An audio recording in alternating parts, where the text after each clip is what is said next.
Tatlong paraan para makapagsimula na tayong magnegosyo agad-agad nang walang puhunan or sa maliit lang na puhunan. Okay, alright. Ngayong araw na to ibabahagi ko sa inyo kung ano na yung mga paraan na makapagsimula tayo sa pagninegosyo. Ang pagninegosyo ay para sa akin ay napakahalaga. Hindi lang sa marami tayong matututunan or hindi sa mayroon tayong problem solver tayo. May isa akong dahilan kung bakit tayo kailangan magnegosyo. May isa akong dahilan. Ito lang. Itong pagninegosyo kasi ito yung paraan ngayon para umunlad yung bansa natin. Yung pagninegosyo, pagbenta-benta. Mag-create tayo ng sarili nating produkto para gumawa ng sariling produkto para hindi na tayo aasa sa ibang bansa sa mga produkto nila. Kailangan tayong mga Pilipino na ang maglikha ng mga bagay-bagay na kailangan natin. Isang paraan para makapagsimula na tayo agad-agad ng negosyo nang walang puhunan or sa kahit sa maliit ng napuhunan. Number 1, maging mag-reseller.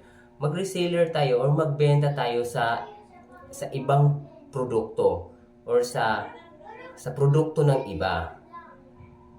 Mag-reseller tayo, magbenta tayo sa produkto ng iba.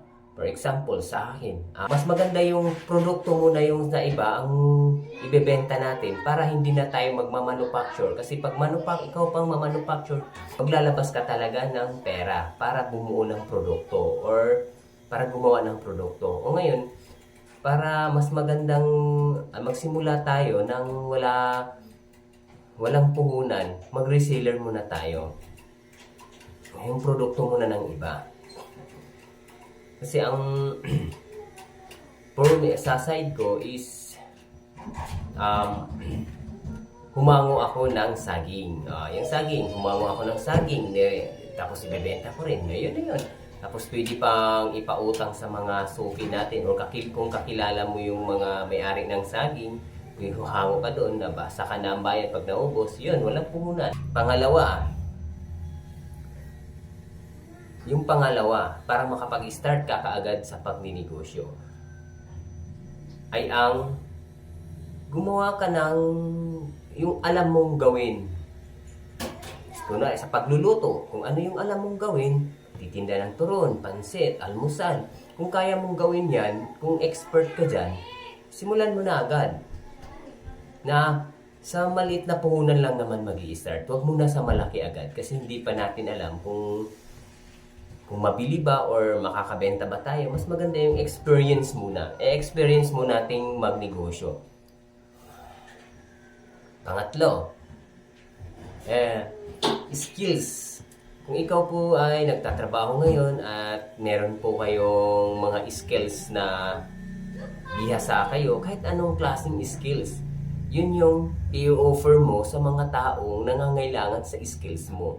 O yung sa mga, kung saan ka bihasa, saan ka magaling. Maraming simulan natin, mag-service. Nagtatrabaho ka as mekaniko ng sasakyan. So, pwede